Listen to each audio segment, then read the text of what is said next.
Muy buenas tardes, estimados estudiantes. El día de hoy vamos a ver el tema de eritrocitos, ¿no? Vamos a hablar de lo que es la anemia y vamos a hablar de lo que es la policitemia. Para mí un gusto poder participar de este tema tan bonito y tan interesante para todos nosotros como futuros odontólogos. Y por lo tanto vamos a hablar de este tema, como les decía, muy importante y muy apasionante. ¿Sí? Entonces empezamos hablando de lo que es la fisiología de la sangre, lo que son los eritrocitos, lo que es la anemia y la policitemia. ¿Sí? Bien. Entonces vamos a recordar un poquito lo que el año pasado ustedes han visto en histología y lo vamos a aplicar más a lo que es la parte fisiológica. En cuanto a la sangre, debemos decir que la sangre es un tejido. Como ustedes saben, todo tejido está compuesto por células y por sustancia intercelular. En este caso, las células están representados por los glóbulos rojos, ¿no? Eritrocitos o hematíes, que es de lo que vamos a hablar ahora, los glóbulos blancos, llamados también leucocitos, y las plaquetas, que las plaquetas en realidad no son células, ¿no?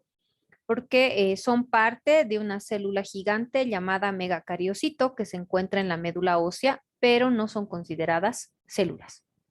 Glóbulos rojos y glóbulos blancos sí son considerados células, ¿no? Y ahí estamos viendo justamente los glóbulos rojos, ¿no? Ahí estamos viendo los glóbulos rojos. Bien, antes de empezar de hablar sobre lo que son los glóbulos rojos, vamos a empezar hablando primero de lo que son las funciones de la sangre. Como decíamos, la sangre es un tejido formado por células, donde están glóbulos rojos, glóbulos blancos y plaquetas, y por la sustancia intercelular, que en este caso está representado por el plasma, que el plasma es una sustancia líquida y la teoría nos dice de que las células, los elementos formes de la sangre, que así se les denomina, elementos formes donde están glóbulos rojos, glóbulos blancos y plaquetas, se encuentran flotando en el plasma, ¿no? Esa es la definición que tenemos por tejido sanguíneo. ¿Cuáles son las funciones de la sangre? Lo vamos a estudiar, como les decía, ahora más desde el punto de vista fisiológico. Las funciones de la sangre son variadas. Una, yo diría, una de las más importantes, transporte de gases. La sangre se encarga de transportar el oxígeno y el dióxido de carbono y lo va a hacer gracias a las células que vamos a estudiar el día de hoy, que son los glóbulos rojos. Justamente los glóbulos rojos son los encargados del transporte de estos dos elementos importantes, de estos gases. Transporte de oxígeno de los pulmones a los tejidos y viceversa, transporte de dióxido de carbono de los tejidos hacia los pulmones. Por lo tanto, son funciones muy importantes que tiene la sangre. ¿Qué otra función tiene la sangre? Transporte de nutrientes hacia los tejidos. Todo lo que se absorbe a nivel intestinal, a nivel del intestino delgado, los nutrientes pasan gracias a la circulación enterohepática, es decir, a la circulación entre el intestino y el hígado, a los demás tejidos de la economía humana. Otra función importante de la sangre, transporte de sustancias de desecho, productos del metabolismo celular, productos de desecho del metabolismo celular, a los órganos excretores. Ejemplos, la orina, el sudor, son productos que van a ser eliminados. La orina, obviamente, a través del sistema urinario, ¿no? De la sangre, se filtra y es eliminada hacia el exterior. El sudor, que es otro elemento que vamos a eliminar a través de los poros de la piel. Entonces tenemos estas sustancias de desecho que son transportadas por la sangre. Transporte de hormonas, y esto es muy importante. Por ejemplo, tenemos una hormona que se produce en la hipófisis, la hormona folículo estimulante. Y esta hormona folículo estimulante va a ir a actuar en ovario femenino. ¿Cómo viaja desde la hipófisis que está en la silla turca del esfenoides, en el encéfalo, hasta el ovario femenino? ¿Cómo viaja esta hormona? Lo hace gracias a la sangre. Entonces, la sangre es la encargada de transportar estas hormonas desde el sitio donde se producen hasta el sitio donde van a actuar estas hormonas. donde van a hacer su efecto. Otra función importante de la sangre, transporte de medicamentos.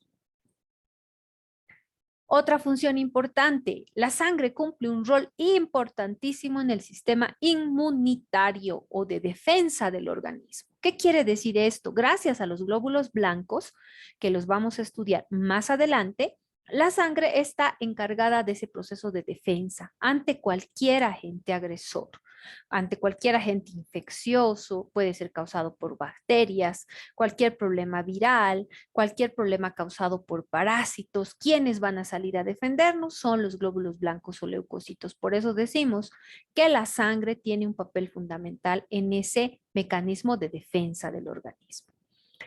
Interviene en el mantenimiento del equilibrio ácido-base del organismo y esto es gracias al pH que tiene la sangre. La sangre tiene un pH que oscila más o menos entre 7.35 a 7.4. Hablamos de un pH relativamente neutro. Desencadena fenómenos de hemostasis y coagulación. Esta es una capacidad muy importante de la sangre que tiene esa capacidad de pasar de un estado líquido a un estado, vamos a decir, de gel. Hablamos de un estado de gelificación. Y esto lo vamos a estudiar mucho más adelante cuando veamos el tema de hemostasia y coagulación sanguínea, esa capacidad que tiene la sangre de pasar, como les decía, de un estado líquido o un estado sol a un estado semisólido, lo vamos a llamar, o estado gel, para evitar la salida de la sangre por los vasos sanguíneos, cuando hay una lesión en un vaso sanguíneo, interviniendo otros factores que se llaman los factores de la coagulación, interviniendo también lo que son las plaquetas para evitar que la sangre salga por esos vasos sanguíneos que pueden estar lesionados o lacerados. Todas estas funciones tiene la sangre y muchas otras más. Mantiene también lo que es la temperatura corporal, ¿no? La sangre más o menos tiene una temperatura de 36.7 grados centígrados. Por lo tanto, otra función importante de la sangre es el mantenimiento de esa temperatura corporal normal, ¿no? Entonces estamos viendo que la sangre tiene muchas funciones. Habíamos hablado a un inicio de que la sangre estaba compuesta por lo que era el componente líquido representado por el plasma y por los elementos formes o las células que les mencionaba a un principio, donde encontramos a los glóbulos rojos, glóbulos blancos y plaquetas. Ahora, ¿cómo está conformado el plasma, que es la parte líquida de la sangre, donde habíamos dicho se encuentran en suspensión los elementos formes de la sangre? Pues resulta que un gran porcentaje del plasma es agua. Así también en el plasma podemos encontrar lo que son o se denominan las proteínas plasmáticas. Entre las proteínas plasmáticas tenemos las albúminas, las globulinas y también encontramos lo que es el fibrinógeno. Encontramos en el plasma lo que son iones diversos, iones sodio, potasio, iones calcio, magnesio, cloruro, iones fosfato, etc. Encontramos lo que son nutrientes, aminoácidos, glucosa, ácidos grasos, y también vamos a encontrar en el plasma, como habíamos dicho hace rato, una función importante de la sangre es el transporte de las sustancias de desecho hacia los sitios donde van a ser excretados. Por lo tanto, tenemos lo que son productos de desecho. En este caso, ¿cuáles serán esos productos de desecho? Urea, creatinina, ácido úrico, dióxido de carbono, etc. En la orina, ¿qué eliminamos? Urea, ácido úrico. En el sudor igual eliminamos urea, ¿no? Entonces son productos de desecho. También podemos encontrar lo que son hormonas en el plasma. Ahí está. Ahora, hablando de lo que es la composición de la sangre, si nosotros en un tubo de ensayo, con una sustancia anticoagulante, existen tubos de ensayo donde se ponen en el fondo del tubo de ensayo una sustancia que evita la coagulación sanguínea. Nosotros llevamos a una centrifugadora y hacemos girar varias revoluciones por minuto, vamos a poder encontrar cómo está compuesta la sangre. Vamos a descomponer a la sangre en sus elementos. Y ahí estamos viendo el plasma. El plasma es la sustancia líquida de la sangre, tiene un color amarillo paja, y representa aproximadamente el 55% del total de la sangre que tenemos en este tubo de ensayo. Si tenemos acá en este tubo de ensayo, qué sé yo, 10 cc's de sangre, de esos 10 cc's o centímetros cúbicos de sangre, el 55% es plasma. El 45% restante está representado por lo que son las células sanguíneas o los elementos formes de la sangre, que ya hemos dicho son eritrocitos, leucocitos y plaquetas. Ahora, de ese 45%, el 99% son glóbulos rojos o eritrocitos, que es de lo que vamos a hablar ahora. Y apenas el 1% o menos del 1% está representado por los glóbulos blancos y las plaquetas, que es esta bandita que están viendo acá de color claro. Y aquí abajo están los glóbulos rojos. Este proceso se produce por un mecanismo que se llama la eritrosedimentación. Habíamos dicho, en un tubo de ensayo ponemos una cantidad de sangre, centrifugamos, hacemos girar varias revoluciones por minuto y los glóbulos rojos se van a ir al fondo. Por eso se llama ese proceso eritrosedimentación. Y vamos a observar que es la mayor cantidad de células. Los glóbulos rojos representan una de las células con mayor cantidad en el organismo. ¿Sí? Representa una de las poblaciones celulares más abundantes en el organismo, ¿no? Entonces ahí estamos viendo. Y esta relación del plasma con los elementos formes de la sangre se llama hematocrito. Entonces, ¿a qué le voy a llamar hematocrito? Hematocrito le voy a llamar a la relación en porcentaje que existe de los elementos formes de la sangre en relación al plasma sanguíneo. Y este hematocrito tiene un valor de 45% aproximadamente, que lo que quiere decir que el 45% está representado por lo que son las células de la sangre y el 55% está representado por el plasma. Vamos a ver más adelante que este hematocrito tiene sus variaciones en lo que viene a ser las anemias y la policitemia. ¿Sí? Ahí está. Habíamos dicho que en cuanto a las células, ahí estamos viendo un frotis de sangre. En el frotis de sangre estamos viendo, ahí están los glóbulos rojos. Miren, todos estos de color rosado son los glóbulos rojos. Los glóbulos blancos ahí están de morado. Miren, el núcleo es lo que se ve en el glóbulo blanco, ¿no? Y se tiñe de color morado el núcleo, por eso diferenciamos. Ahí está. En cambio, los glóbulos rojos se los ve siempre de color rosado, con las tinciones esenciales para sangre, que son las tinciones de Giemsa y Wright, que el año pasado hemos llevado en histología, ¿no? Que son tinciones específicas para sangre.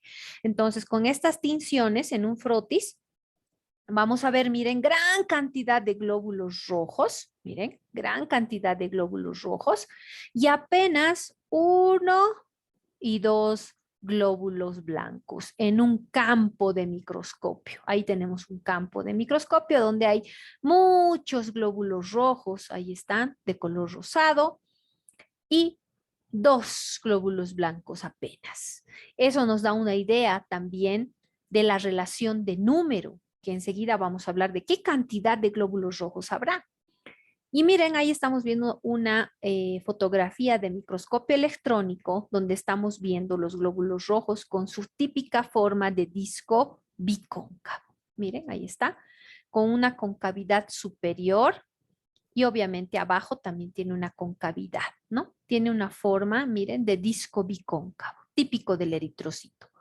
Yo les digo a mis estudiantes, parecen donitas, parecen unas donas los glóbulos rojos, pero tenemos que decir que tienen forma de disco bicóncavo. Ahí está. Ahí están los glóbulos rojos, los eritrocitos, habíamos dicho, tienen forma de disco bicóncavo, tienen un diámetro aproximado de 7.8 micrómetros. Son células, vamos a decir, relativamente pequeñas, ¿no? 7.8 micrómetros son células relativamente pequeñas, no son células grandes. Tiene forma de un disco bicóncavo, son más ensanchadas en los extremos y más delgaditas en la parte central. Si ustedes observan, miren, en la parte periférica es más grueso el glóbulo rojo. ¿Cuánto mide más o menos? 2.5 micrómetros acá. Y en la parte central, que es más delgado, 1 micrómetro apenas. Entonces, estos glóbulos rojos están circulando por los vasos sanguíneos, obviamente flotando en el plasma. Ahí tenemos otra fotografía de microscopio electrónico, donde se está viendo el glóbulo rojo, miren, con su concavidad superior, ahí está, forma de disco bicóncavo tiene, hemos dicho más ensanchado en los extremos, más delgadito en la parte media. ¿Cuál es la función principal del glóbulo rojo? La función principal de estos glóbulos rojos jóvenes es el transporte de gases. Y esto lo va a hacer gracias a que estos glóbulos rojos contienen lo que es la hemoglobina. La hemoglobina. Y esta hemoglobina se une a lo que es el oxígeno y el dióxido de carbono. Por lo tanto, estos glóbulos rojos llevan oxígeno de los pulmones a los tejidos y traen de los tejidos a los pulmones el dióxido de carbono. Tienen forma de disco bicóncavo y así también su membrana es sumamente, vamos a decir, flexible, gracias a que tiene en su membrana una proteína que es la espectrina. Y esta espectrina hace que este glóbulo rojo sea bastante flexible, se pueda deformar, pueda cambiar de forma para atravesar los capilares. Miren, existen capilares sanguíneos. ¿Por qué se los llama capilares? Porque tienen el diámetro de un cabello, son muy delgaditos. Entonces, ¿cómo atraviesan estos glóbulos rojos por esos capilares? Miren, deformándose, ¿no? Se van a deformar. Ahí está. Le da mucha flexibilidad a esta proteína que les había dicho, les había mencionado, que es la espectrina. ¿Sí? Bien. Hemos dicho que su función principal es el transporte de hemoglobina, por lo tanto, llevar el oxígeno de los pulmones a los tejidos.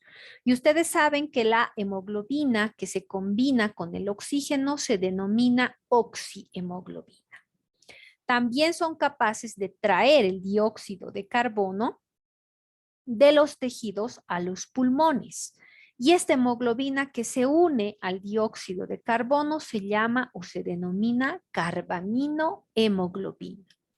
Aparte de esta hemoglobina, los glóbulos rojos tienen una enzima que se llama la anhidrasa carbónica. La anhidrasa carbónica. Esta enzima hace que se realice esta reacción o unión de la hemoglobina con el dióxido de carbono muy rápidamente, que pueda reaccionar con grandes cantidades de dióxido de carbono de manera muy rápida. Y eso es gracias a esta enzima que es la anhidrasa carbónica. Decimos también que los glóbulos rojos se encargan del 50% del poder amortiguador de la sangre. ¿Qué quiere decir esto? Que gracias a estos glóbulos rojos es que la sangre mantiene ese pH que habíamos dicho hace rato, ese pH mantiene ese equilibrio ácido-base. Porque se dice que esta hemoglobina que está en los glóbulos rojos forma o constituye justamente un tampón excelente que va a equilibrar ese equilibrio, que va a equilibrar ese pH, que hemos dicho va de 7.35 a 7.4 aproximadamente, es el pH que tiene la sangre. Ahí está, una vista superior del glóbulo rojo, habíamos dicho tiene forma de disco bicóncavo. Ahí está lo que habíamos dicho hace rato, más ensanchado en los extremos, más delgadito en la parte central, ¿no? Ahí está. ¿Cuáles son los valores normales? Y esto es importante que ustedes lo conozcan porque la cantidad de eritrocitos tiene sus variantes en lugares donde tenemos poco aporte de oxígeno, como por ejemplo la ciudad de La Paz, que está en un lugar, vamos a decir, a una altura mucho mayor que otros lugares. Estamos por sobre los 3.600 metros sobre el nivel del mar. Por lo tanto, acá en La Paz, lo mismo ocurre en Potosí, que es un lugar bastante alto, tenemos mayor cantidad de eritrocitos. Es por eso que vamos a decir que a nivel del mar o a nivel de la costa, la cantidad de eritrocitos en varones adultos es más o menos de 5.200.000 más menos 300.000, vamos a decir, por milímetro cúbico de sangre. ¿Y qué quiere decir más menos 300.000? Que en varones adultos a nivel de la costa o a nivel del mar pueden ser 5.200.000. Si le sumamos 300.000 pueden ser 5.500.000. Si le disminuimos 300.000 pueden ser 4.900.000. Estamos hablando a nivel de la costa. En mujeres adultas tenemos valores de 4.700.000 más menos 300.000 por milímetro cúbico de sangre. Entonces, los glóbulos rojos jóvenes son millones y eso no tienen que olvidarse. Los glóbulos blancos son miles solamente. Los glóbulos rojos son millones y eso es algo que nunca tenemos que olvidarnos. Los glóbulos blancos son miles, son poquitos. En cambio, los glóbulos rojos son millones. Y eso lo habíamos visto en una anterior diapositiva. Ahí está, miren. ¿Cuántos glóbulos rojos puedo contar en este campito de microscopio? Miren, un montón de glóbulos rojos. Blancos, apenas dos. Miren, 1 y 2 en todo este campo. Y glóbulos blancos, glóbulos rojos, muchos. Glóbulos rojos, poquitos. Entonces hemos dicho, los glóbulos rojos son millones, los glóbulos blancos son miles. Hemos dicho que en la altura se incrementa el número de glóbulos rojos. Tenemos mayor cantidad de glóbulos rojos. ¿Cuáles serán los valores normales? Y estos valores son obtenidos del Instituto Boliviano de la Altura, el IBA. El Instituto Boliviano de la Altura se encuentra en el Hospital General y se encarga de estudiar justamente las variantes que tenemos a nivel de la altura en cuanto a lo que es valores de glóbulos rojos, hematocrito, etcétera, hemoglobina, cantidad de hemoglobina y otros. En varones adultos, a nivel de la altura, es decir, ciudades como La Paz, Potosí, tenemos en varones adultos la cantidad de 5.800.000 más menos 300.000. ¿Qué quiere decir esto? Ya hemos explicado hace rato. 5.800.000. Si es más 300.000, puede llegar a ser 6.100.000. Y si es menos, puede llegar a ser 5.500.000 por milímetro cúbico de sangre. Estamos hablando de varones. En mujeres adultas, los valores para la altura son de 5.200.000, pudiendo ser 5.500.000 o 4.900.000 por milímetro cúbico de sangre. Entonces, miren la diferencia. En varones adultos, en la altura, 5.800.000. En la costa o a nivel del mar, 5.200.000. En mujeres adultas, en la altura, 5.200.000. En la costa, 4.700.000. Hay una diferencia aproximada de 500.000 eritrocitos. 500.000 eritrocitos entre los valores de la altura y los valores de la costa. Entonces, en la altura siempre tenemos mayor cantidad de glóbulos rojos y esto es por el poco aporte de oxígeno que existe, poca cantidad de oxígeno. Mi organismo, para compensar, produce mayor cantidad de eritrocitos o glóbulos rojos. Vamos a hablar ahora de lo que son los eritrocitos y la hemoglobina. Hemos dicho que la función principal del glóbulo rojo es el transporte de gases gracias a que tiene hemoglobina. ¿Qué cantidad de hemoglobina tendrá cada eritrocito en una persona sana? El porcentaje de hemoglobina de una persona sana en cada eritrocito es de 34 gramos por cada 100 ml de células. Ahora, la sangre tiene por término medio 15 gramos de hemoglobina por 100 ml de sangre. En este caso, 15 gramos en varones y 14 gramos en mujeres.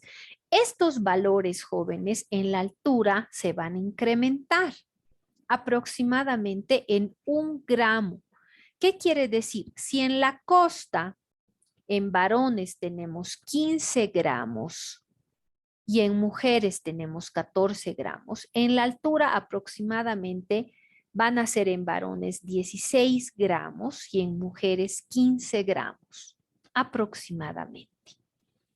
Cada gramo de hemoglobina se combina con 1.34 ml de oxígeno, teniendo una saturación al 100%. ¿Sí? Aproximadamente un hombre va a transportar 20 ml de oxígeno combinado a hemoglobina en 100 ml de sangre. En las mujeres, 19 ml de oxígeno por 100 ml de sangre. Vamos a hablar ahora de lo que es la producción de los eritrocitos. ¿Cómo es que los eritrocitos empiezan a producirse y dónde? Resulta que en las primeras semanas de la vida embrionaria, ¿no? En el embrión, se van a formar estos glóbulos rojos en el saco vitelino. Aproximadamente en el segundo trimestre de embarazo, se van a formar en el hígado, en el vaso y en los ganglios linfáticos. Por lo tanto, en este segundo trimestre de embarazo, en los meses 4, 5 y 6 de embarazo, es común encontrar lo que se llama la esplenomegalia y la hepatomegalia. ¿Qué quiere decir? El hígado grande, estamos hablando del feto, ¿no? Porque estamos hablando ya segundo trimestre de embarazo, meses 4, 5 y 6. El hígado tiene gran tamaño, a eso le llamamos hepatomegalia, y el vaso también está aumentado de tamaño y se denomina esplenomegalia. ¿Por qué? Porque estos dos órganos, el hígado y el vaso, están produciendo glóbulos rojos.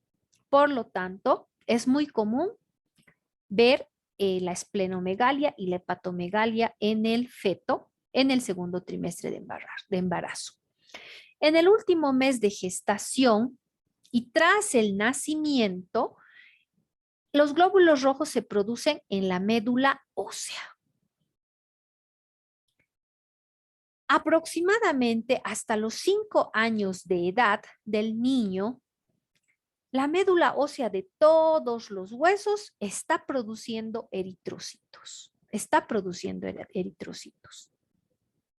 Sin embargo, a medida que va pasando el tiempo, esta médula ósea se infiltra de tejido adiposo o se infiltra de grasa.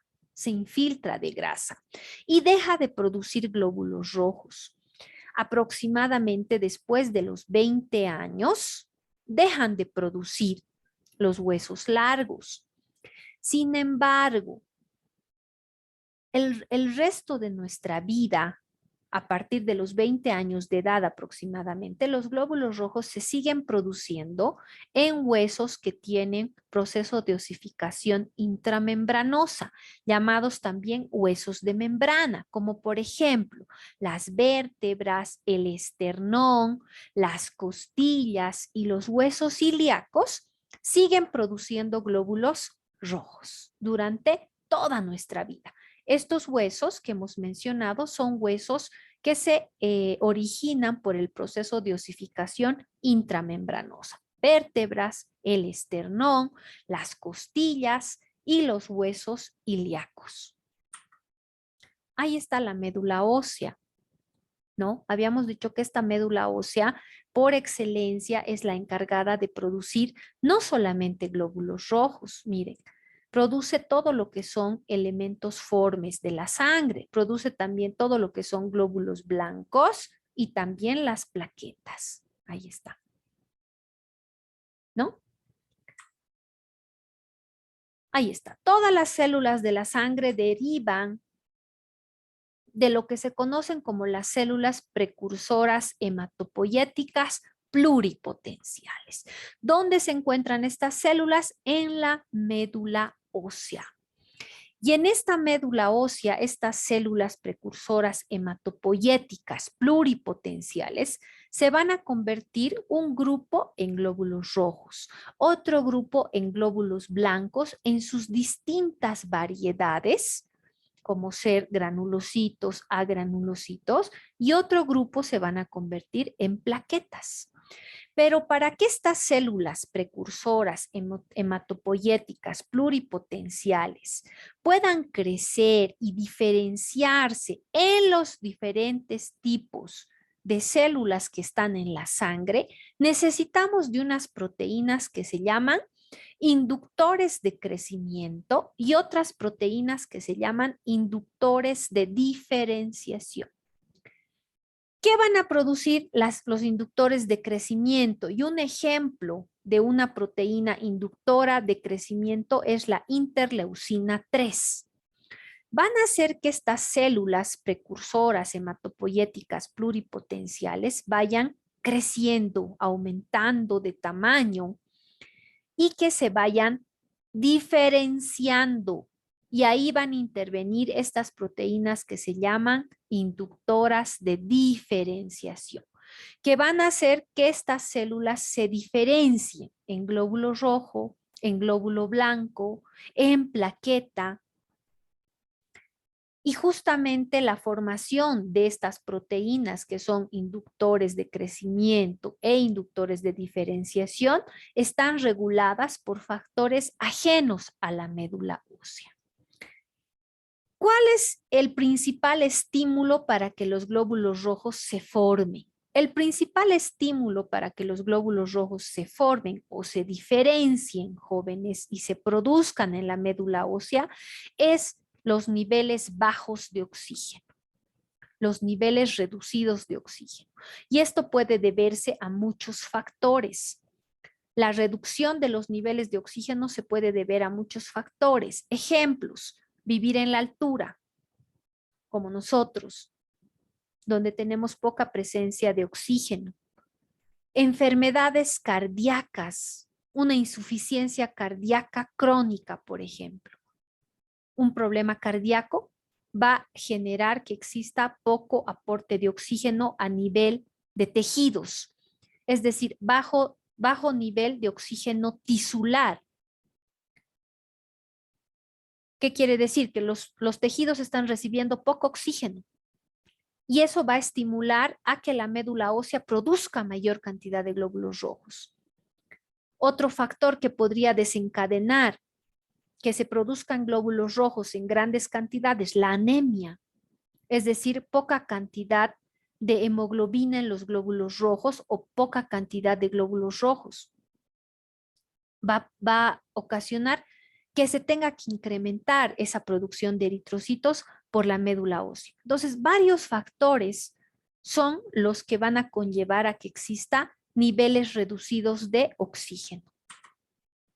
Ahí están, decíamos, la célula precursora hematopoyética pluripotencial. Se va a diferenciar en lo que son las células que se denominan colonias formadoras de eritrocitos, colonias formadoras de leucocitos, ¿no? Y ahí están las colonias formadoras de eritrocitos. Miren, esta célula se ha diferenciado y es la célula precursora de los glóbulos rojos. Ahí está, ¿no? Tenemos también lo que es la colonia formadora de glóbulos blancos, que se va a diferenciar ya en lo que son los granulocitos, los agranulocitos. Ahí está el megacariocito que les mencionaba a un principio, es la célula que origina a la plaqueta, a las plaquetas. Esta célula gigante que se llama megacariocito es la que origina a las plaquetas, ¿no? Y ahí está. Médula ósea. En la médula ósea están justamente estas células hematopoyéticas pluripotenciales. De aquí ya se van a diferenciar en quiénes van a ser glóbulos rojos, quiénes van a ser glóbulos blancos en su clasificación, granulocitos, agranulocitos y quiénes van a ser plaquetas, ¿no? Ahora, existe una hormona, estimados estudiantes, que se encarga de regular la producción de eritrocitos, y esto quiero que lo tomen bien en cuenta. Esta hormona se denomina la eritropoyetina. La eritropoyetina, estimados estudiantes, es una hormona que se produce en un 90% en los riñones y en un 10% en el hígado. Por lo tanto, el órgano que produce en mayor cantidad eritropoyetina es el riñón, apenas un 10% en el hígado. Se dice que esta eritropoyetina es producida por las células intersticiales que están en los túbulos de la corteza y la médula exterior del riñón. El riñón, ustedes saben, tiene una zona cortical y una zona medular. La zona cortical más externa, la zona medular más interna. En las células intersticiales que están rodeando justamente a los túbulos de las nefronas de la corteza y la médula exterior del riñón, estas células producen esta hormona, que es la eritropoyetina. Como su nombre nos indica, eritropoyetina. Eritro, glóbulos, viene de la palabra rojo, ¿no? Eritro quiere decir rojo, glóbulos rojos. Poiesis, formación. Esta eritropoyetina es una hormona que va a estimular a la médula ósea para que produzca glóbulos rojos. Y la producción de esta eritropoyetina es muy marcada, ya hemos dicho, en respuesta al poco oxígeno, poca cantidad de oxígeno o a la famosa hipoxia. ¿Qué quiere decir hipoxia? Hipos, poco, poco oxígeno. Entonces, cuando existe poco oxígeno, se va a empezar a producir gran cantidad de eritropoyetina y esta eritropoyetina va a hacer que en la médula ósea se produzcan mayor cantidad de eritrocitos y también se diferencie. Ahí está. El principal estímulo para la formación de eritrocitos es la hipoxia, ¿no? Y cuando existe hipoxia se va a producir eritropoyetina. Esta eritropoyetina es una hormona, ya hemos dicho, que se produce en 90% en el riñón y en 10% en el hígado. Esta hormona es una glucoproteína que tiene una masa molecular más o menos de 34,000. Esta poca cantidad de oxígeno o la hipoxia a nivel de los riñones, a nivel del riñón, que es un órgano muy irrigado, jóvenes. Vamos a ver más adelante que el riñón es un órgano que tiene gran cantidad de vasos sanguíneos. Es un órgano muy irrigado, mucha cantidad de sangre le llega al riñón. Entonces, cuando existe una disminución en el aporte de oxígeno a nivel del riñón, esto produce por hipoxia de que los niveles tisulares superiores de factor 1 que se produce justamente gracias a la hipoxia, actúe como un factor de transcripción para genes. Esto a nivel del núcleo de las células. Y lo que hace que estos genes transcriptores activen el gen de la eritropoyetina.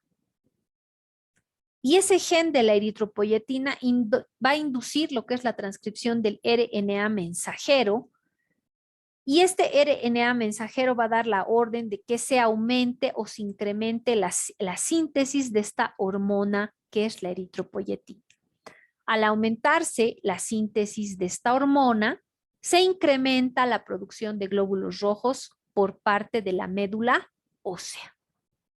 ¿Sí? Ahí está. Vemos que existe poco aporte de oxígeno, poca cantidad de oxígeno, la famosa hipoxia. Este poco aporte de oxígeno justamente va a ser detectado no solamente a nivel renal, sino también se dice que hay otros sitios donde se detecta la poca presencia de oxígeno en los tejidos. Pero uno de los sitios donde se va a detectar es acá en el riñón.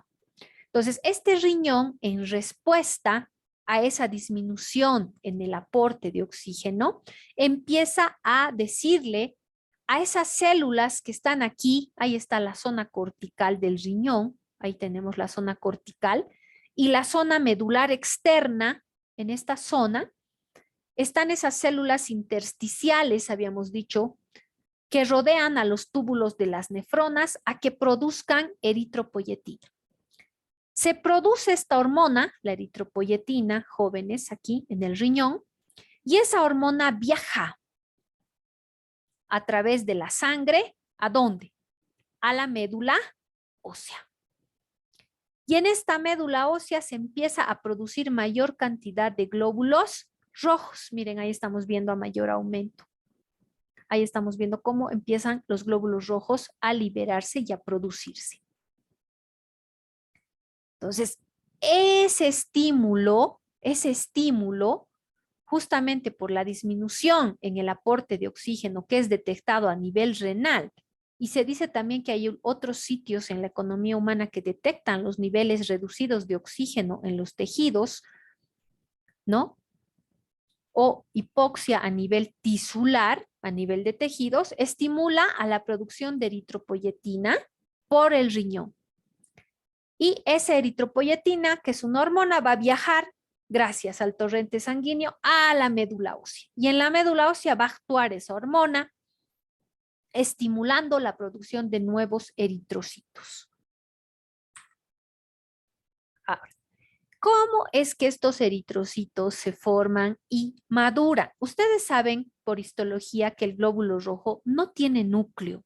Es una célula que no tiene núcleo. Decimos que es una célula anucleada. Anucleada quiere decir sin núcleo. Pero en su origen, este glóbulo rojo sí tiene núcleo. Si ustedes ven, cuando este glóbulo rojo se está formando, vamos a decir, está madurando en la médula ósea, tiene núcleo. Y miren, es bien grande su núcleo. Llega un momento en que ese núcleo desaparece. Se dice que se vuelve chiquito y los lisosomas lo destruyen, ¿no? Entonces, este glóbulo rojo pasa por diferentes etapas de maduración. ¿Qué quiere decir etapas de maduración? Como nosotros, ¿no? Primero es un bebé, luego es un niño, luego es un preadolescente, un adolescente, un joven y un adulto. El glóbulo rojo tiene sus etapas. ¿Cuáles son las etapas del glóbulo rojo? La primera etapa del glóbulo rojo es la de proeritroblasto. Y miren, en esta etapa de proeritroblasto, el glóbulo rojo tiene un núcleo bien grande. Tiene núcleo, tiene retículo endoplasmático rugoso, tiene mitocondrias. Luego de ser proeritroblasto, pasa a la etapa de eritroblasto basófilo. Eritroblasto basófilo. ¿Por qué se le llama el eritroblasto basófilo? Porque tiene todavía ese material basófilo que está en el núcleo. Tiene núcleo todavía, mire.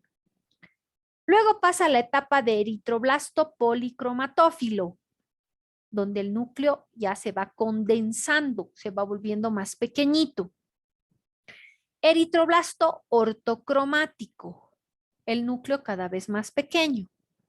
Luego es reticulocito, se lo llama así, reticulocito, cuando ya ha perdido su núcleo. Miren, el glóbulo rojo ya ha perdido el núcleo. Era bien chiquito, el núcleo se ha reducido, se ha condensado, se ha vuelto muy pequeñito y se dice que los lisosomas lo destruyen o por último lo expulsa la célula, ese núcleo ya reducido. Y al último llega a ser eritrocito maduro. Ahí está la célula. Todas estas son las etapas de maduración del glóbulo rojo. Entonces, el eritrocito maduro es la célula ya que no tiene núcleo. Ahí está.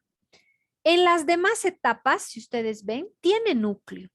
Más o menos en la etapa de reticulocito pierde su núcleo.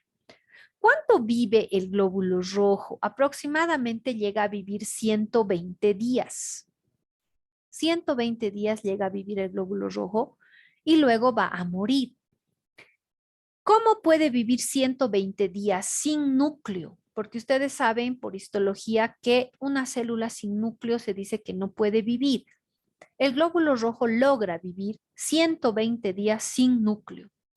Y lo hace porque en este proceso de maduración que tiene, todas las etapas que pasa, acumula gran cantidad de energía, sintetiza proteínas que le permiten vivir sin núcleo, sin mitocondrias y sin retículo endoplasmático rugoso durante 120 días. Para este proceso de maduración, de formación del glóbulo rojo, se necesitan algunas sustancias importantes, especialmente para que el glóbulo rojo pueda sintetizar su DNA o su ácido desoxirribonucleico. Y entre estas sustancias, unas que son muy importantes son la vitamina B12 o cianocobalamina y el ácido fólico. Estas dos sustancias son muy importantes en el proceso de formación y maduración del glóbulo rojo. Y enseguida vamos a hablar de estas sustancias. La hemoglobina. Hemos dicho que los glóbulos rojos en su citoplasma tienen esta sustancia que es la hemoglobina, que es ese pigmento que le va a dar ese color rojo. ¿Por qué son rojos los glóbulos? ¿Por qué se los llama, no? Glóbulos rojos. Porque la hemoglobina les da ese color característico al eritrocito. Este pigmento justamente y esta sustancia que es la hemoglobina es la que se encarga de transportar los gases, el oxígeno de los alvéolos pulmonares hacia los tejidos y de los tejidos retirar el dióxido de carbono a los alvéolos pulmonares para que yo elimine en el momento de la expiración ese dióxido de carbono. Vamos a hablar un poco de la hemoglobina. ¿Cómo está constituida la molécula de la hemoglobina? Y aquí la estamos viendo en el gráfico, justamente a la molécula de la hemoglobina, ¿no? Y esta molécula de hemoglobina está constituida por una parte proteica, vamos a decir, por una parte proteica que está representada por esta proteína que es la globina. De ahí viene su nombre de hemoglobina. Esta parte proteica o esta proteína, la globina, está formada por 4 cadenas de polipéptidos o 4 cadenas polipeptídicas, 2 cadenas alfa y 2 cadenas beta.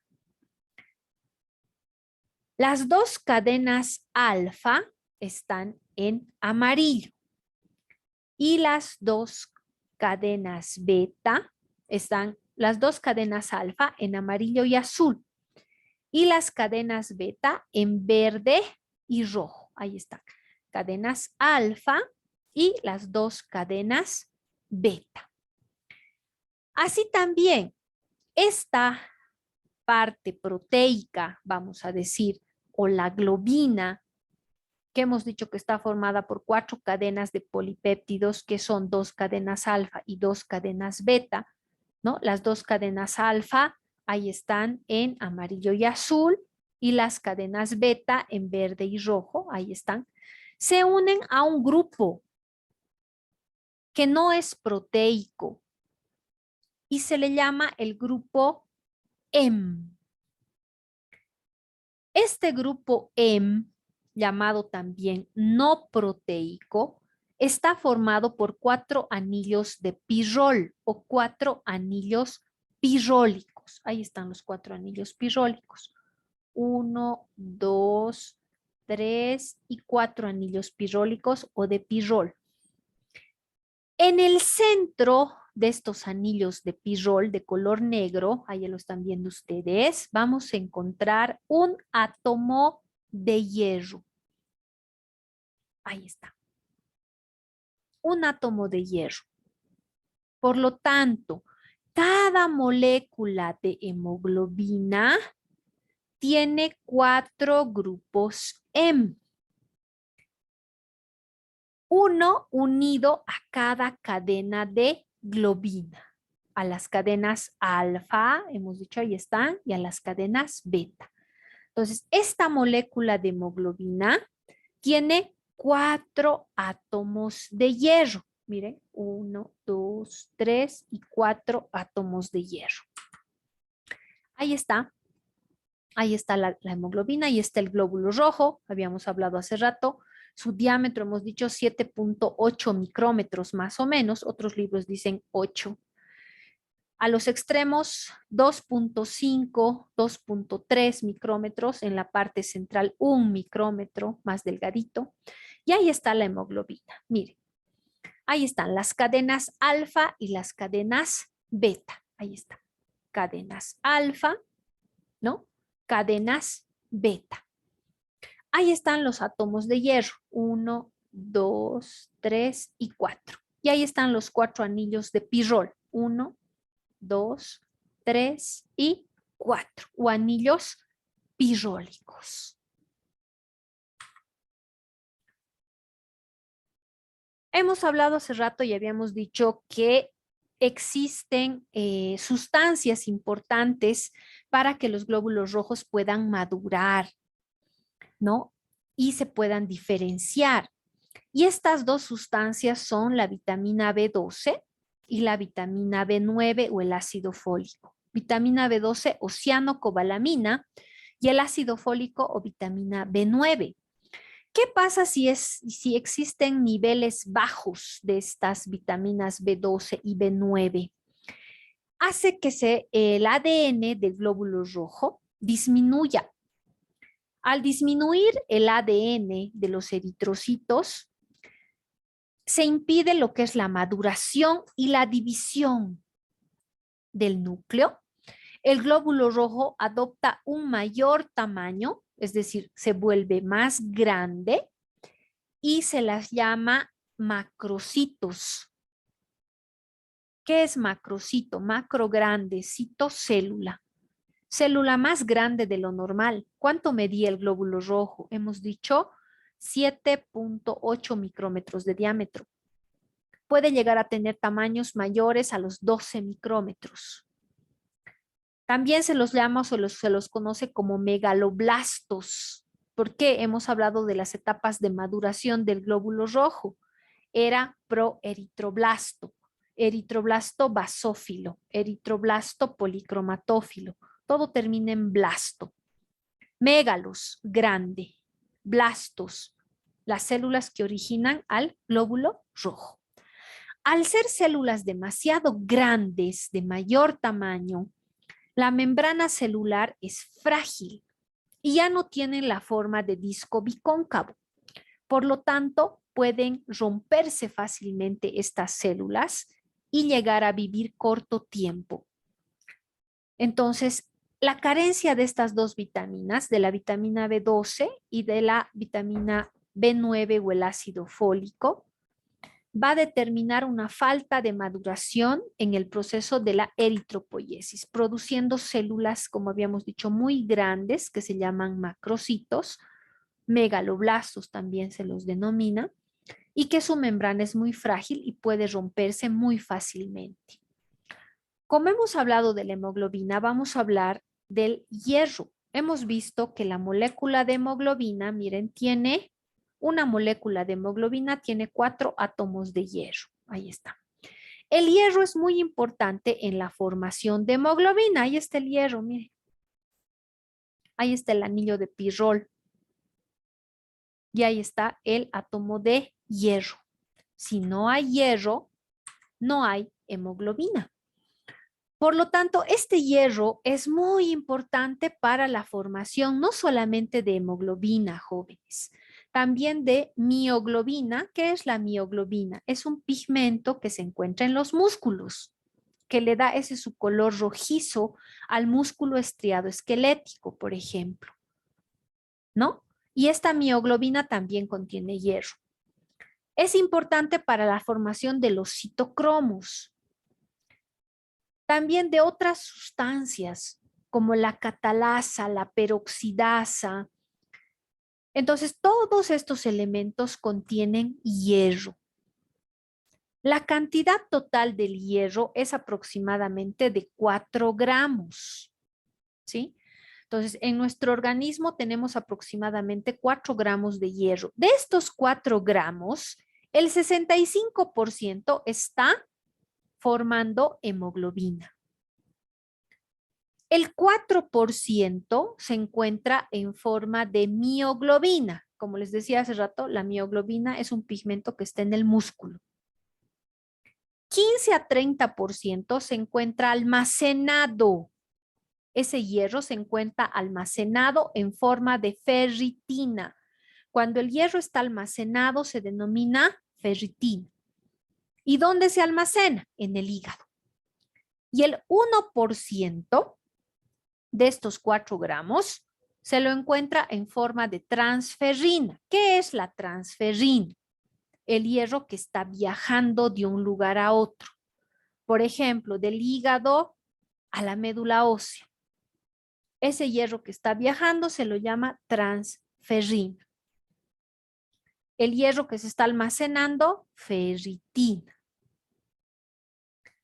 ¿Qué cantidad de hierro perdemos diariamente? En los varones y en las mujeres es bien diferente.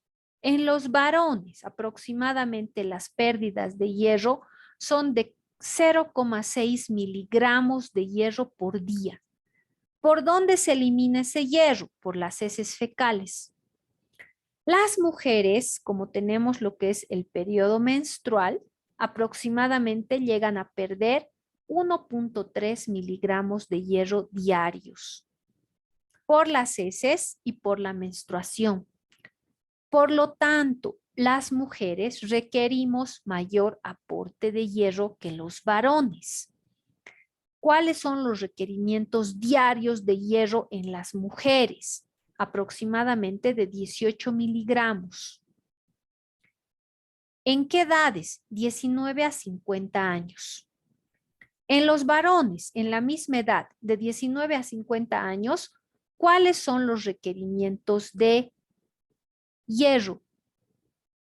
Apenas 8 miligramos diarios.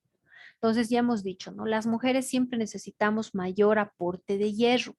Por eso es que cuando la mamá está embarazada, por ejemplo, ¿qué es lo que le van a recetar? Hierro, sulfato ferroso. Va a ir al control prenatal y el médico ya le va a recetar su sulfato ferroso. Y le va a decir, tiene que consumir más hierro. ¿Por qué? Porque se supone que en el momento del parto igual la mamá va a perder grandes cantidades de hierro, ¿no? Entonces necesitamos aumentar ese requerimiento de hierro cuando la madre está en proceso de gestación. En los varones no ocurre tanto eso porque solo se pierde por las heces fecales. En cambio, en las mujeres, en el periodo menstrual, cuando la madre da a luz, por las pérdidas de sangre que tiene, va a perder muchísimo hierro. Ahí está. Vamos a ver en este esquema el metabolismo del hierro. ¿Qué es lo que ocurre cuando el hierro ingresa al organismo? ¿De dónde obtenemos hierro? ¿Cuáles son los alimentos ricos en hierro? Y eso ustedes lo saben Los alimentos ricos en hierro son las carnes rojas, la carne de res, las vísceras, el hígado, el corazón, todos estos alimentos, ¿no? Que son rojizos, como la carne de res, ya hemos dicho, ¿no? El hígado de vaca, el hígado de cordero, el corazón de vaca, todo lo que son vísceras rojas, tiene gran cantidad de hierro. Los vegetales de color verde oscuro, ejemplos, las acelgas, espinacas, brócoli, todos estos alimentos tienen gran aporte de hierro. Ingerimos hierro en nuestra dieta. Comemos carne, comemos, qué sé yo, brócoli, espinacas, etcétera. Ingerimos. Estos alimentos han sido ingeridos y llegan ¿a dónde? Al intestino delgado, ¿no? Ahí está el hierro que ha llegado gracias a que nos hemos alimentado con carne. Ha llegado este hierro al intestino delgado y en el intestino delgado este hierro se une a una proteína plasmática que se llama la apotransferina, en este caso proteína intestinal, perdón, ¿no? Que se llama la apotransferina. Entonces, ese hierro se une en el intestino delgado a esta proteína que es la apotransferina y al unirse el hierro con la apotransferina forma la transferrina intestinal. Ahí está, la transferrina intestinal. Ese hierro en el intestino se absorbe y pasa a la sangre. Y en la sangre, ese hierro que se ha absorbido a nivel del intestino delgado, ese hierro que ha sido absorbido a nivel del intestino delgado, se une a esta proteína plasmática, ahora sí, que se llama la apotransferina plasmática. El hierro que se ha absorbido del intestino delgado y ha llegado a la sangre y se ha unido a esta apotransferina plasmática, forma lo que se llama la transferrina plasmática. Y esta transferrina plasmática va a ir a los lugares donde se requiera el hierro. Principalmente ¿a dónde? A la médula ósea, porque en la médula ósea se están formando los glóbulos rojos. Y para formar glóbulos rojos que contienen hemoglobina se necesita hierro. Hemos dicho que en una molécula de hemoglobina hay 4 átomos de hierro. Entonces, miren, esa transferrina plasmática pasa a la médula ósea para que ese hierro sea utilizado para formar nuevos glóbulos rojos. Otro tanto de ese hierro que ha sido absorbido del intestino y ha pasado al plasma en la sangre, va a ir a guardarse. ¿Dónde? Al hígado. Al hígado, donde se almacena el hierro en forma de ferritina, lo que les decía hace ratito. Y ese hierro almacenado en el hígado se conoce o se le denomina como ferritina. Ahora, esta apotransferrina va a ser segregada por este hígado gracias a la bilis. ¿Y dónde va a ser segregada? Al intestino delgado. La bilis pasa del hígado al intestino delgado por su conducto y lleva justamente gracias a esa bilis esta proteína que es la apotransferina, que se va a unir al hierro que nosotros estamos ingiriendo. Ese es el metabolismo del hierro y en este esquema hemos tratado de resumir cómo es que se absorbe el hierro, cómo se almacena, hemos dicho, en forma de ferritina y cómo está viajando el hierro en forma de transferrina. Ahí está, lo que veíamos hace rato. Decíamos, ¿no? El 1% del hierro está en forma de transferrina, está viajando. ¿Está en el intestino o está en el plasma? El 15 al 30% está almacenado en el hígado en forma de ferritina. Ahí está, 15 a 30% en forma de ferritina, 1% en forma de transferrina. Es el hierro que está viajando. Puede ser en el intestino, puede ser luego en el plasma sanguíneo. Vamos a hablar de lo que son anemias. ¿Qué es la anemia? ¿Cómo se define anemia? Anemia se define como el déficit de hemoglobina en sangre. Cuando existe poca cantidad de hemoglobina en la sangre, hablamos de anemia. Este déficit de hemoglobina en sangre puede deberse a la poca cantidad de eritrocitos o poca cantidad de hemoglobina en los eritrocitos. Y existen diferentes tipos de anemias y vamos a estudiarlas a continuación a estas variedades de anemias. Primero, la anemia por pérdida de sangre. ¿Qué pasa si una persona tiene una hemorragia aguda, un accidente? Se ha roto un vaso sanguíneo, una arteria, y empieza a perder grandes cantidades de sangre. Esa persona va a empezar a tener una anemia, porque esa sangre que está saliendo va a hacer que los glóbulos rojos empiecen a descender, que la cantidad de hemoglobina empiece a descender, ¿no? Entonces, estos pacientes van a tener una anemia por pérdida de sangre aguda o rápida. ¿Qué pasa si existe una hemorragia crónica? ¿Qué quiere decir esto? La persona tiene pérdidas de sangre, pero en pocas cantidades y en largo tiempo. Porque ¿qué quiere decir agudo? Que se produce de un momento a otro. ¿Qué quiere decir crónico? Que se produce en tiempo más prolongado. Entonces, una pérdida de sangre por una hemorragia aguda, un accidente. Se rompió una arteria y empieza a perder grandes cantidades de sangre. Va a tener una anemia aguda el paciente. Va a bajar su nivel de sangre, de glóbulos rojos y de hemoglobina. Pero ¿qué pasa si tiene pérdidas pequeñas de sangre? Que por ahí son imperceptibles. El paciente no se da cuenta que está perdiendo sangre. ¿Y cómo podría ocurrir esto? ¿Cómo podría ocurrir este fenómeno? Lo vamos a explicar con un ejemplo. ¿Qué pasa si un paciente tiene una úlcera? Y esa úlcera puede ser en el estómago, en el duodeno. Esa úlcera empieza a sangrar, pero empieza a sangrar en pequeñas cantidades, es decir, pocas cantidades de sangre. El paciente en las heces fecales empieza a tener pérdidas de sangre pequeñas en las heces. Entra al baño, elimina las heces, pero esas heces no tienen cambio de color, es decir, están del mismo color, no están oscuras, no están negras, porque si estuvieran negras el paciente se da cuenta que está eliminando sangre, pero las pérdidas de sangre son pequeñas, entonces las heces no cambian de color. Y se produce una pérdida de sangre en mucho tiempo, crónica.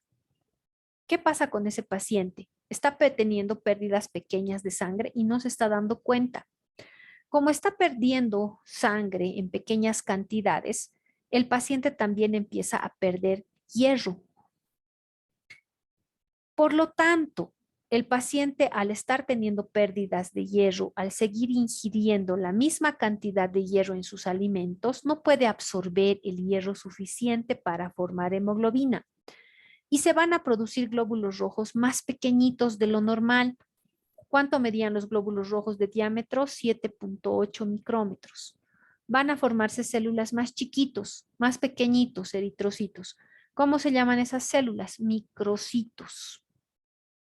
Microcitos. Cuando era grande el glóbulo rojo, hemos dicho, se llama macrocito. Cuando es chiquito, microcito. Micros, pequeño. Cito, célula. Se forman glóbulos rojos más pequeñitos que se llaman microcitos con poca cantidad de hemoglobina y se llama o se denomina anemia microcítica hipocrómica. ¿Por qué anemia microcítica? Porque los glóbulos rojos son más chiquitos de lo normal.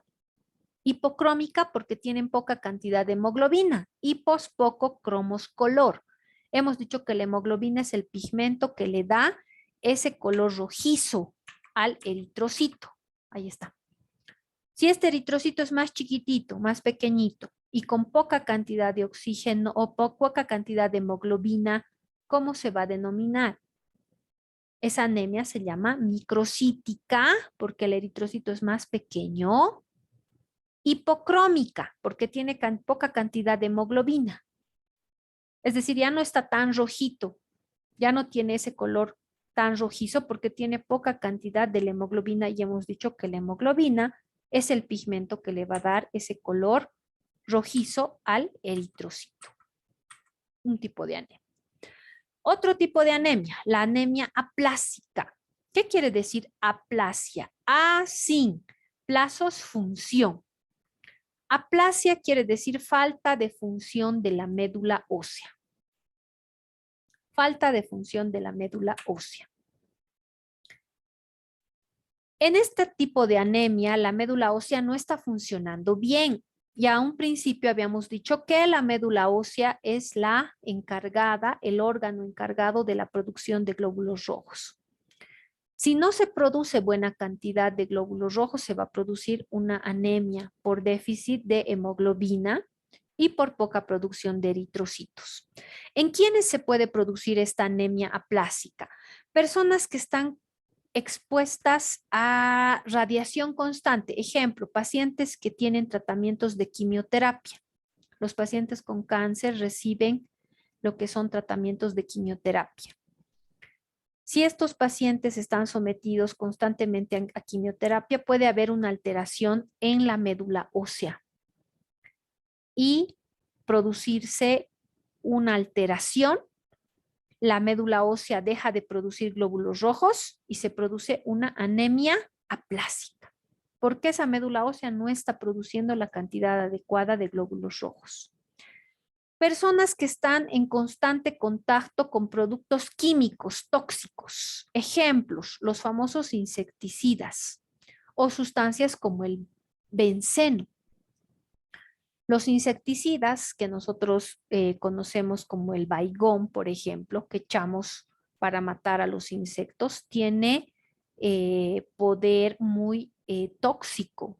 Es una sustancia muy tóxica y que si nosotros estamos en contacto con estos insecticidas, podemos llegar a provocar alteraciones a nivel de médula ósea, haciendo que esa médula ósea no produzca ya glóbulos rojos. Entonces, mucho cuidado con el uso de estas sustancias como los insecticidas, ¿no? Si vamos a utilizar, no tenemos que estar nosotros presentes, tenemos que dejar la casa con el insecticida, las ventanas y puertas abiertas para que se ventile y salga todo ese químico, esa sustancia química. Enfermedades autoinmunes como el lupus eritematoso, por ejemplo. Esta enfermedad es muy complicada. El lupus es una enfermedad muy complicada, donde el sistema autoinmune prácticamente no reconoce nuestras propias células y las empieza a atacar. Ese sistema de defensa de nuestro organismo empieza a atacar a nuestras propias células y puede producir un tipo de anemia, ¿no? Puede empezar a atacar a las células de la médula ósea, impidiendo que se produzcan glóbulos rojos. Otro tipo de anemia es la anemia megaloblástica. Anemia megaloblástica. ¿Por qué se produce esta anemia megaloblástica? Se produce por deficiencia de vitamina B12, oceanocobalamina, ácido fólico o vitamina B9, y también puede producirse por falta de factor intrínseco de la mucosa gástrica. Miren, a un principio les había indicado de que estas dos vitaminas, la vitamina B12 o cianocobalamina, y la vitamina B9 o el ácido fólico eran importantes para el proceso de maduración del glóbulo rojo, ¿no? Entonces, si no había buena cantidad de estas dos vitaminas, los glóbulos rojos no llegaban a madurar adecuadamente, ¿no? Porque producen síntesis de su DNA. Existe otra sustancia que es el factor intrínseco de la mucosa gástrica, que es una glucoproteína que producen las células parietales u oxínticas que se encuentran en el estómago. Estas células parietales u oxínticas producen ácido clorhídrico y producen también este factor intrínseco de la mucosa gástrica, que es importantísimo para la absorción de estas vitaminas, de la vitamina B12 y de la vitamina B9 o el ácido fólico. Es decir, que si no hay este factor intrínseco, no se absorben estas vitaminas y por lo tanto se va a producir una anemia por falta de estas vitaminas, de la vitamina B12 y de la vitamina B9 o el ácido fólico. Y los eritrocitos que la médula ósea produce van a ser grandes. Hemos dicho, se los llama macrocitos, macrocitos. Y en este caso, como se están formando, se van a llamar megaloblastos. De ahí viene el nombre de anemia megaloblástica. ¿Qué quiere decir? Glóbulos rojos más grandes, pero que no están bien formados, que están en un proceso de maduración inadecuado.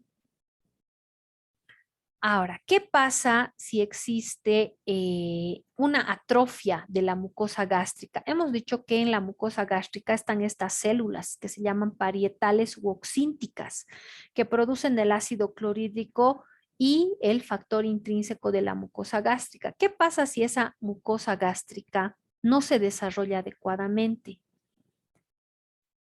Esa mucosa gástrica está atrofiada. Las células parietales no van a producir buena cantidad de factor intrínseco, no se va a absorber la vitamina B12 y el ácido fólico y se puede producir esta anemia que se llama anemia megaloblástica, que decimos que es una anemia que entra en la clasificación de anemia perniciosa. La anemia perniciosa se produce justamente por esta atrofia de la mucosa gástrica. Y es un tipo, esta anemia perniciosa es un tipo de anemia megaloblástica, ¿no? Entra en esa clasificación. Ahí está. La anemia perniciosa se produce por un síndrome de mala absorción de la vitamina B12. Cuando estas células parietales u oxínticas no producen buena cantidad de factor intrínseco, que hemos dicho que era una glucoproteína, necesaria para la absorción de esta vitamina B12. Decimos que es un carrier, un transportador de esta vitamina B12, el factor intrínseco. Al no existir buena cantidad de factor intrínseco, no se llega a absorber esta vitamina B12 y por lo tanto se va a producir esta anemia que justamente se conoce como anemia perniciosa y se van a producir glóbulos blancos, glóbulos rojos bien grandes, llamados megaloblastos, y que se rompen fácilmente. Anemia hemolítica. ¿Qué quiere decir hemólisis? Hemos, sangre, lisis, destrucción. Este tipo de anemia se produce por destrucción de los glóbulos rojos. Un ejemplo de anemia hemolítica es la eritroblastosis fetal o enfermedad hemolítica del recién nacido, así se le llama. Eritroblastosis fetal o enfermedad hemolítica del recién nacido. Y pasa cuando existe incompatibilidad del factor RH. ¿Qué quiere decir esto? Cuando la madre tiene un tipo de sangre, por ejemplo, o factor RH positivo. La madre es O factor RH positivo. O al revés, la madre es O factor RH negativo. Y el bebé es O factor RH positivo que ha heredado del padre. Entonces, la madre es factor RH negativo y el bebé es factor RH positivo. Ustedes saben que en un momento la sangre del feto y de la madre se mezclan mediante la placenta. Entonces, ¿qué pasa? La madre tiene factor RH negativo y el bebé tiene factor RH positivo que ha heredado del padre. Hay una incompatibilidad de factores RH positivo y negativo. Estos, vamos a decir, este factor RH negativo de la madre empieza a atacar a los glóbulos rojos que tiene el bebé, que son RH positivo, y hace que los glóbulos rojos del bebé empiecen a destruirse. Se empiezan a hinchar los glóbulos rojos, empiezan a acumular agua en su interior y empiezan a explotar. Lo mismo que pasaba en el experimento que hemos hecho de la ósmosis. Ustedes han visto que en el agua destilada el glóbulo rojo empezaba a introducir agua y se empezaba, en este caso los huevitos que nosotros hemos hecho en el ejemplo de la ósmosis, empezaban a aumentar de volumen, se volvían más grandes y en un momento dado la célula explota. El glóbulo rojo ocurre exactamente lo mismo. El glóbulo rojo, en este caso, en la eritroblastosis fetal o enfermedad hemolítica del recién nacido, como se mezclan la sangre de la madre con la sangre del feto, los glóbulos rojos del feto empiezan a aumentar de volumen y al final explotan, estallan. Y al estallar, estos glóbulos rojos se destruyen y producen una anemia en el feto, que se llama anemia hemolítica por destrucción de glóbulos rojos. ¿Qué puede presentar en el feto? Puede presentar lo que se llama óbito fetal, es decir, que el bebé muere en el útero, no llega a nacer. Si llega a nacer el bebé puede presentar ictericia, ¿qué quiere decir? La piel amarilla, los ojitos amarillos. ¿Por qué? Por exceso de bilirrubina en la sangre. La bilirrubina se produce por la destrucción de los glóbulos rojos. Como se están destruyendo los glóbulos rojos, se va a producir biliverdina y bilirrubina. Esta bilirrubina es un pigmento amarillo. Al elevarse este pigmento amarillo, los ojitos se vuelven amarillos, la piel también, y a eso se llama ictericia. ¿Qué es la ictericia? Coloración amarillenta de piel y mucosas. Y en otros casos, el niño llega a padecer lo que se llama el kernicterus o el síndrome kernictérico.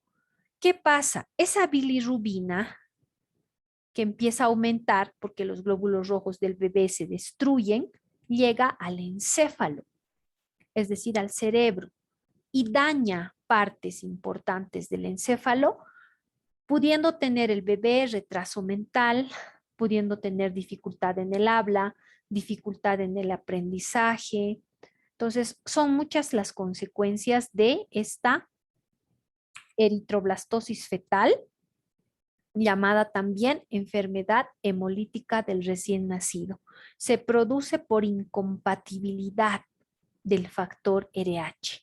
Los anticuerpos de la madre atacan a los glóbulos rojos del niño y hacen que los glóbulos rojos empiecen a aumentar de volumen y a explotar, a estallar. Ahí está. Se produce por destrucción de los glóbulos rojos, ¿no? Otra causa de anemia hemolítica, donde no hablamos ya de incompatibilidad de grupo sanguíneo, como en el anterior caso, puede ser, por ejemplo, la esferocitosis hereditaria. ¿Qué es la esferocitosis hereditaria? Es cuando los glóbulos rojos ya no tienen forma de disco bicóncavo, sino ya son glóbulos rojos en forma de esfera. Son redondos, bien redondos, parecen pelotitas. Al no tener forma de disco bicóncavo, estos glóbulos rojos son frágiles y se rompen fácilmente al atravesar los capilares sanguíneos del vaso especialmente. y ahí se rompen y se destruyen. Estallan porque son redondos, ya no son disco bicóncavo y no pueden atravesar los capilares sanguíneos muy delgaditos. Existe un tipo de anemia que se llama la anemia falciforme. Esta anemia falciforme se lo encuentra en individuos que están en África Occidental, donde tienen un tipo anormal de hemoglobina. La hemoglobina más común es la hemoglobina A. Esta hemoglobina A es la que tenemos la mayor parte de los seres humanos, pero existe un tipo de hemoglobina llamada hemoglobina S, que es bien rara. Es una hemoglobina rara. Esta hemoglobina S, que no es común, pero se produce en algunos pacientes o en algunas personas en África Occidental, esta hemoglobina S, cuando estamos en presencia de poco oxígeno, es decir, cuando hay hipoxia, tiende a formar cristales y le dan al glóbulo rojo la forma de una hoz o de una punta y hace que el eritrocito se rompa, se destruya. Es muy frágil, el glóbulo rojo se rompe y por lo tanto es también un tipo de anemia hemolítica. Ahora sí vamos a hablar de la policitemia. ¿Qué es la policitemia? Ya hemos definido que era anemia, ahora vamos a hablar de policitemia. Se denomina policitemia al aumento en el número de glóbulos rojos. Ya hemos hablado de la cantidad de glóbulos rojos que hay, aproximadamente 4.700.000 en mujeres, 5.200.000 en varones. Hemos hablado al principio, ¿no? Varía en la altura, en la costa, ya hemos hablado de eso. Sin embargo, cuando existe un elevado número de glóbulos rojos, hablamos ya de policitemia. Y tenemos dos tipos de policitemias. La policitemia secundaria, y esta policitemia secundaria es cuando el tejido está en poca presencia de oxígeno, es decir, el tejido no tiene buena cantidad de oxígeno, está hipóxico. Presencia de poco oxígeno, como por ejemplo, los que vivimos en la altura, que hemos hablado. Los que vivimos en la altura siempre tenemos más glóbulos rojos. Este tipo de policitemia es considerada una policitemia secundaria, ¿sí? Se la llama también policitemia secundaria fisiológica de personas que vivimos en la altura, de 4.300 a 5.600 metros sobre el nivel del mar.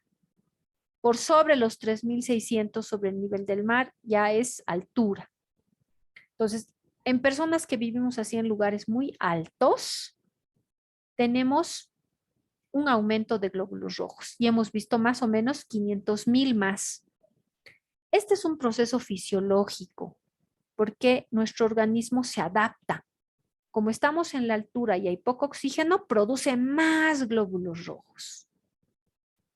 A esa policitemia se le llama policitemia secundaria fisiológica. También puede existir un aumento de glóbulos rojos en personas que tienen insuficiencia cardíaca, ¿no? Que el corazón no está funcionando adecuadamente, por lo tanto no hay un buen bombeo de sangre y los niveles de oxígeno van a descender. Ahí la médula ósea también para compensar va a empezar a producir mayor cantidad de glóbulos rojos. Existe otra, la policitemia vera, llamada también policitemia verdadera, poliglobulia o eritremia. Todos esos nombres tienen. Policitemia vera, policitemia verdadera, poliglobulia, eritremia. Es un trastorno patológico donde el número de glóbulos rojos ya va de los 7 a 8 millones por milímetro cúbico de sangre. Ya hemos hablado al principio de la cantidad de glóbulos rojos, ¿no? Hemos dicho 4.700.000, 5.200.000, más o menos, pero en el caso de la policitemia vera, verdadera, poliglobulia, eritremia, este número va de los 7 a 8 millones, muy elevado. Y el hematocrito, ahí está, ¿se acuerdan? Hemos definido hematocrito, que es la cantidad o el porcentaje de elementos formes de la sangre en relación al plasma. Y hemos dicho cuánto era, 45% era lo normal. Cuando hay una policitemia vera, verdadera, eritremia o poliglobulia, el hematocrito se eleva del 60 al 70%. Es decir, 60 al 70% son elementos formes de la sangre. De ese 60 a 70%, el 99% son glóbulos rojos y el 1% son plaquetas y glóbulos blancos. Entonces, miren cuánto es el hematocrito en un paciente con poliglobulia. 60 a 70%. Lo normal, ¿cuánto era? 45%. 40 a 45%. En esta policitemia vera verdadera se produce una aberración genética en las células de la médula ósea, en las células hemocitoblásticas que producen eritrocitos y se va a dar una excesiva producción de glóbulos rojos.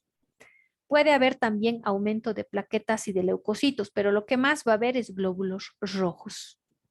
La sangre se torna espesa, negra, oscura. ¿Por qué? Porque hay mucho glóbulo rojo. Y al haber demasiada cantidad de glóbulos rojos, la sangre se vuelve más espesa, más viscosa. Algunos capilares sanguíneos incluso se pueden llegar a taponar. En nuestro medio es muy común. Ahí está, esta imagen quiero que vean. Policitemia vera, miren cómo están los glóbulos rojos. Mucha cantidad. Se producen de manera incontrolada.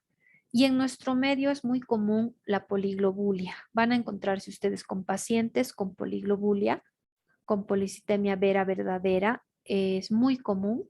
Y generalmente la policitemia vera va acompañada de hipertensión o presión alta, lo que ustedes le conocen como presión alta o hipertensión arterial. La policitemia vera va acompañada de hipertensión, ¿no? Generalmente porque la sangre es muy espesa, muy densa. Ahí está el hematocrito normal. ¿Cuánto va a ser? 45%. Ahí está el plasma, lo que hemos explicado al principio. Ahí están los glóbulos rojos, representan el 45%. En la policitemia vera o verdadera, ¿cuánto va a ser? Hemos dicho 70 a 80%, más del 50%. Ahí está. Y en la anemia se supone que hay poca cantidad de glóbulos rojos. Hablamos de menos del 40%, ¿no? Ahí está el hematocrito de una persona con anemia, ahí está de una persona con poliglobulia o policitemia vera, y ahí está de una persona normal.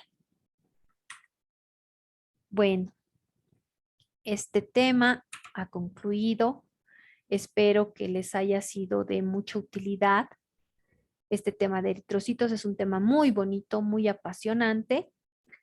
Me despido de ustedes hasta una nueva oportunidad. Más adelante estaremos ya en otra clase teórica. La siguiente semana van a llevar glóbulos blancos, que es un tema muy interesante también, muy apasionante. Les agradezco mucho que tengan muy buena semana y nos estamos encontrando en una próxima clase teórica. ¿Sí? Hasta luego, estimados estudiantes.